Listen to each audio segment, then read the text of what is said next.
Hello everyone, I'm Christina of CSLdesigns, and today I'm going to show you how to make this wavy flower macrame bracelet. And this is what mine looks like. So you can see we have the waves on the edge there with the macrame, but that is caused by the beads that we add in. So the beads are just added in this flower pattern. You obviously don't have to do that, I just thought that would be a nice look there, so the individual flowers separated by the individual beads as well. That's what it looks like, and I just made a button and loop closure, so it's going to be nice and easy to wear. And look a little something like this. You can see you get that really nice look of those flowers individually all the way along, but then that wavy pattern with the macrame as well. So I'd love to hear if you're planning on making this, but otherwise if you want to learn how to make it, then keep watching. So these are the materials that we're going to be using. First of all, here we need our cord. This is a 1mm satin cord that I'm using in this lovely deep purple colour. And then we need our beads. Now these are both 4mm rounds. First of all, here I have some silver metal spacer beads, and then I have some copper metal spacer beads. You can use whatever beads that you want to. Just make sure that the holes are large enough to take 2 lengths of our cord going through. So if you do struggle finding beads where that's possible, I do recommend trying out metal spacer beads because they tend to be quite generous with the holes. And finally, I have a metal shank button here. This is just a flower one with a single loop on the back. We're going to use that to close off the bracelet with, and use it along with the loop we're going to make. So let's get all the materials together and let's get started. And then the cords that we're going to need is first of all 2 lengths here of about 2.5 meters each, and these are mainly going to be the working cords. And then we need another length of a cord of about 80 centimeters. This is going to be the holding cord. So what I'm then going to do first of all is get my mini macrame board ready here. I'm just going to start working on this. It's a bit easier because it has all these notches all the way around. Then I'm going to take all my cords, and we need to make sure we find the middle of all of them. So you can just put the ends together for each of them and then put the midpoints there together. And then what I'm going to do is attach this to my macrame board. So I'm going to hold that midpoint there, keep hold of that and have that in about the middle of my board. And then just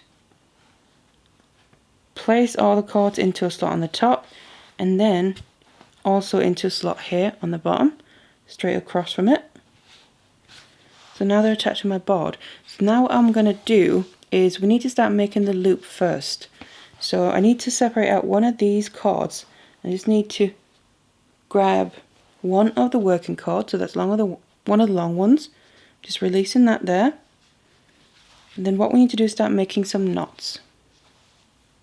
So I'm then using this cord that we separate out first of all to make that loop part. So what I'm going to do is bring it over the 2 current holding cords, then back underneath, and then up through the loop here on this side. And then that loops around those 2 holding cords like this, so kind of a reverse 6. Then I'm going to kind of pull this up to about the midpoint on my board. And then I need to take the length, bring it underneath, and then back over to then come through that loop. So it's basically the same that we're doing. The cord is looping around the holding cords there twice, but just in opposite directions. Again, I'm just going to keep that first one tight, and then I tighten the second one, just like that. And that is now a full knot. So this is a vertical lark's head knot, because we're basically just using one cord to make it with. And then we just want to keep repeating this for a bit. So what I'm going to do is make another one here with this cord. So bring it over first, back under to come through, and then tighten that. Now you just tighten against the previous knot, and then under, back over and through, and then tighten that. So you can see I now have 2 sitting right next to each other that are the same. So you keep doing this. Now what I'm going to be doing is making the half of the length that I need on this side using this cord. Then I'm going to swap over to the other side and use this working length for the other half, just so they stay roughly even. And then I have my row of knots here ready. So obviously what we need to make sure to do as well is make sure that this is going to fit with the button that we're using. So how you do that is just as you go, you can measure it. So I'm going to bring this around, make sure it lies flat. So the 2 ends of the row here end up meeting up, just like that. And I'm going to keep hold of that, and it creates this little loop shape. And then you can just test the button through that. Make sure you keep hold of it. See if it goes through easily enough, like that. So you want to make sure that the loop here isn't too loose, because because obviously we don't want it to be able to come undone while we're wearing it, but also you do need to make sure it's not too tight so the button can actually fit through.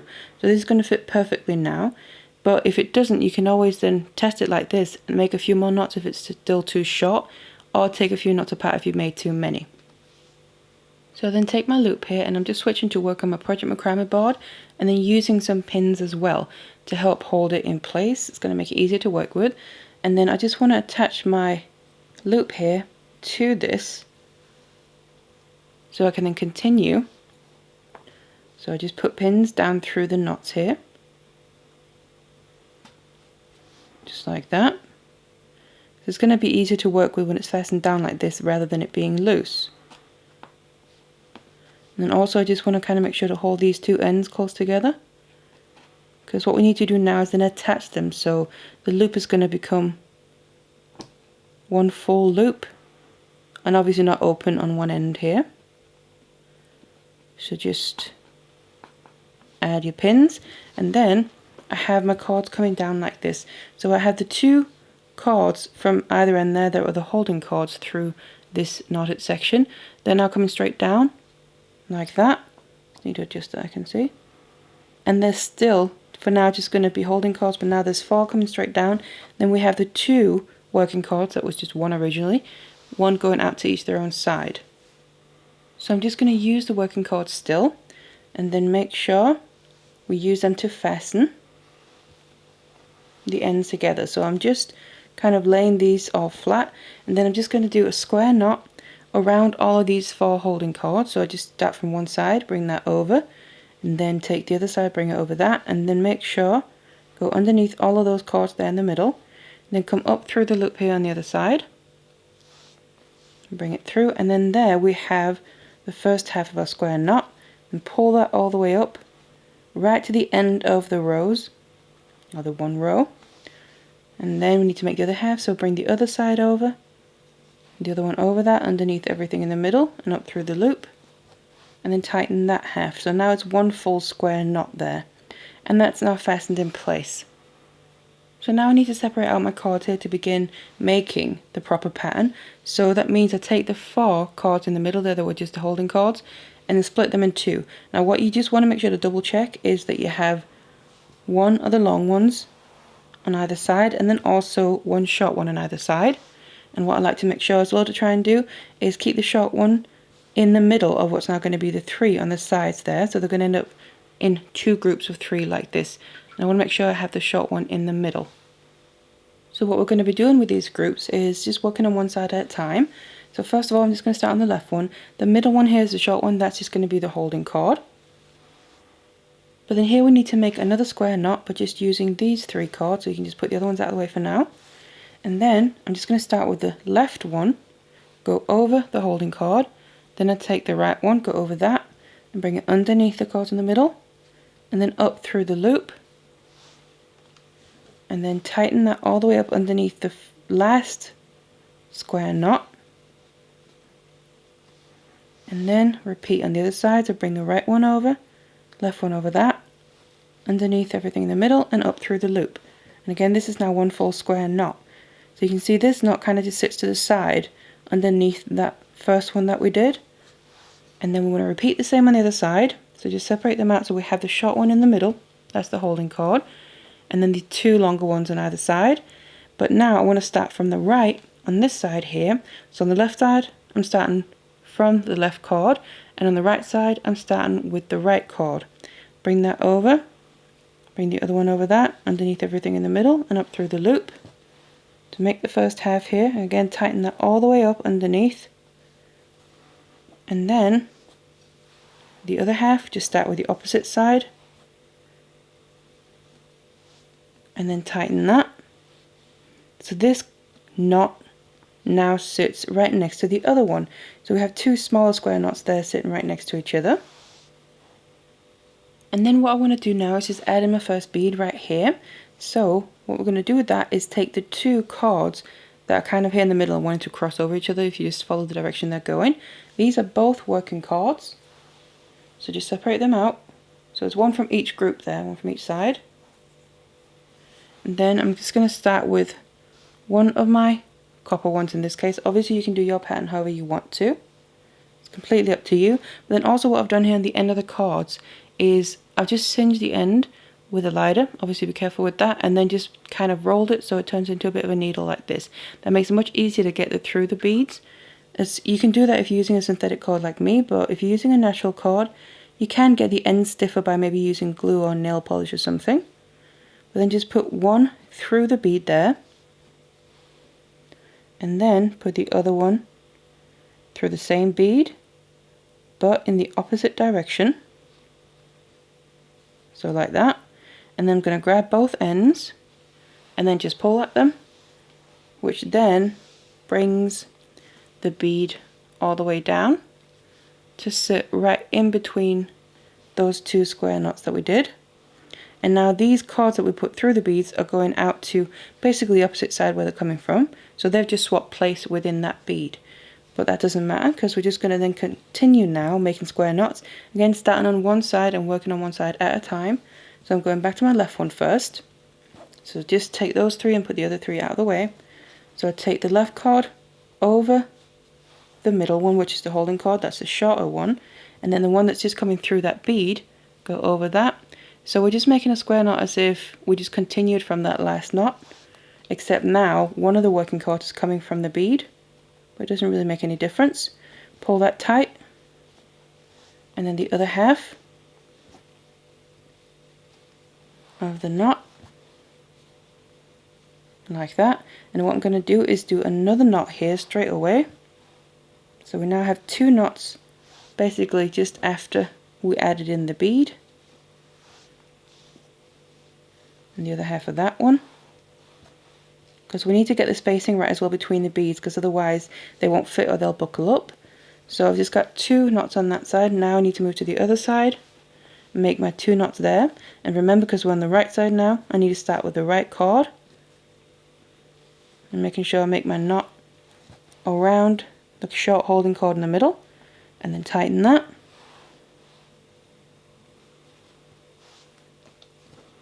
Make the other half. And what you can also do sometimes that helps, I find, is just pulling a little bit at the holding cord and pushing against the knots there. Helps straighten it out. Then do the second knot. So obviously it equals the other side. And the other half here again. So there we go. So you can now see the knots are coming down a little bit further than the first bead that we've just added in. So now to add in the next beads, we're basically just doing the exact same thing. So I'm taking the two inner cords there, and then I'm going to take my beads, and now what I want to add is two silver beads. Again, it's just my pattern. And then first of all, we need to bring one cord through both of them.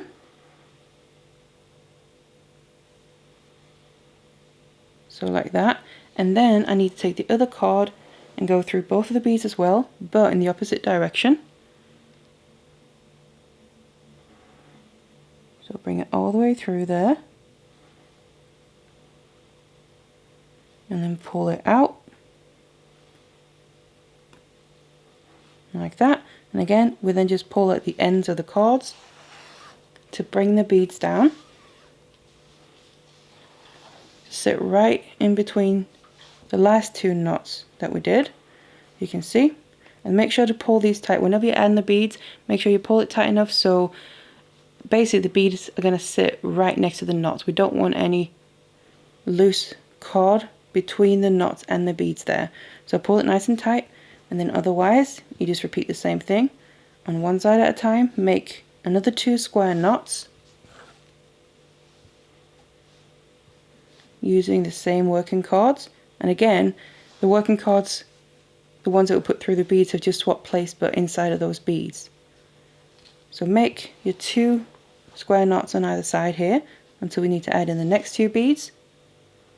So when I made my two knots on either side there, to add in the next beads, again I'm going to use those two middle cords, and now I'm actually going to add 3 beads. So right from the beginning there, we've been graduating from 1 and now to 3. I'm going to pull them all the way down, and you can see the pattern here. So this is where I then add 1 silver, 1 copper and 1 silver to get that kind of flower effect. So we have that copper right there in the middle. Make sure to pull them tight, and otherwise just repeat again.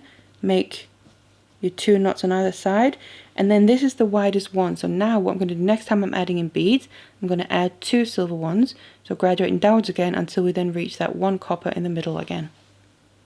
And the most important thing to do, like I said, is when you're adding these beads, these 2 working cords that we pulled through, make sure you pull them tight so we don't get that excess cord showing between the knots and the beads, especially as we're graduating downwards again. So we get the rows of knots on the side following the shape of the beads that we're adding in. So then just to show you what the first little section looks like once I completed it. So here we have basically the first flower, and obviously that single bead on either side of it. So I added that single bead, so the next ones we're going to add are the 2, in my case the silver ones, and then we graduate upwards again to the 3 in the middle, and then we add the 2 and then the next single one. And you keep doing that so you get these little flowers separated by those single beads.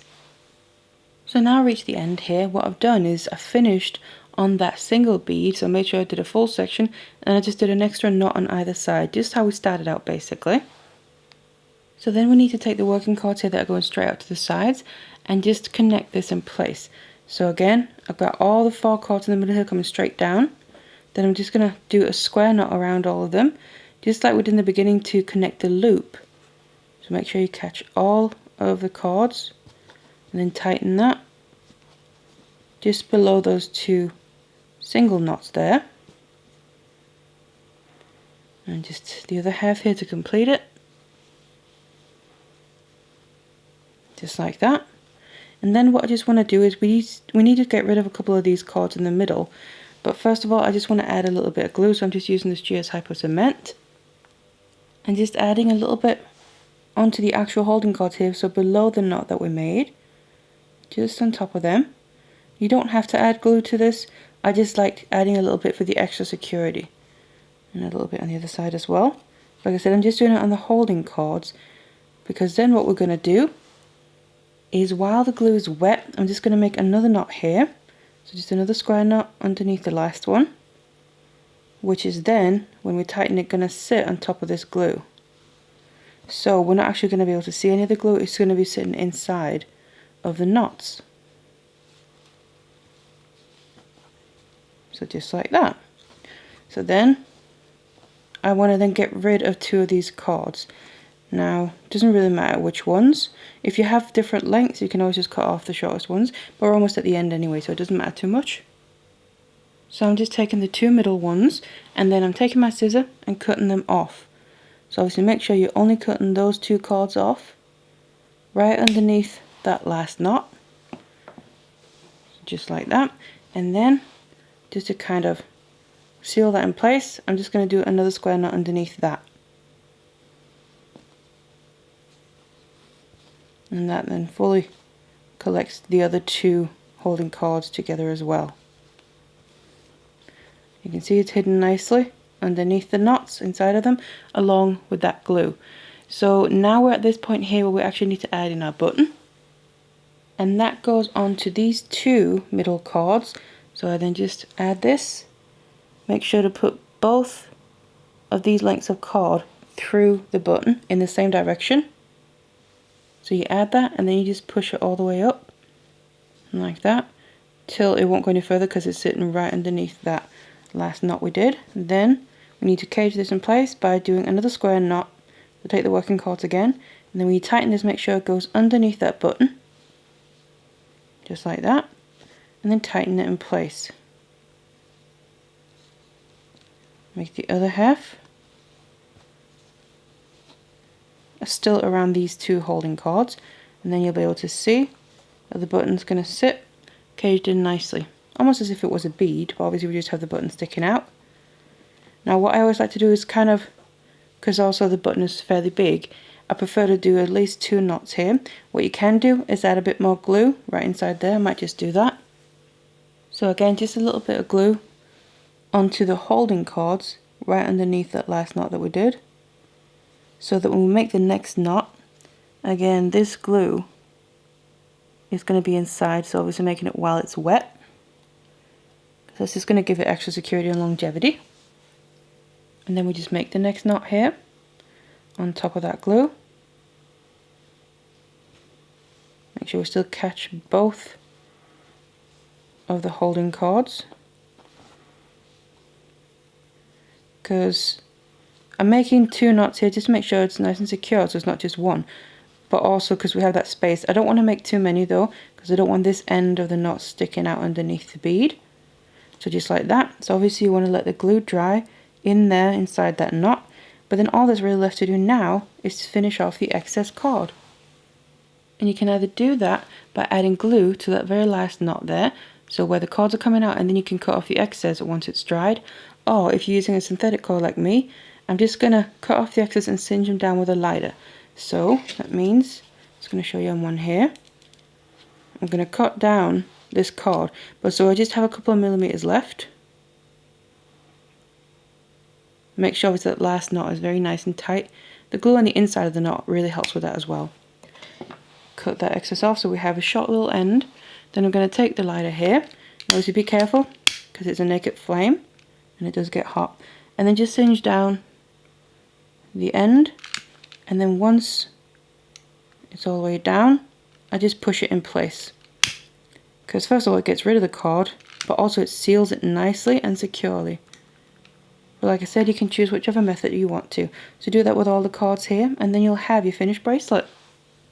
And this is then what the bracelet looks like when it's complete. So obviously the button's attached fully now and everything is dried, and then you can just use the button easily with that loop there as a closure.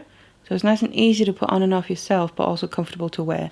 And obviously that button adds a bit of embellishment, so it doesn't matter if it flips around while you're wearing it.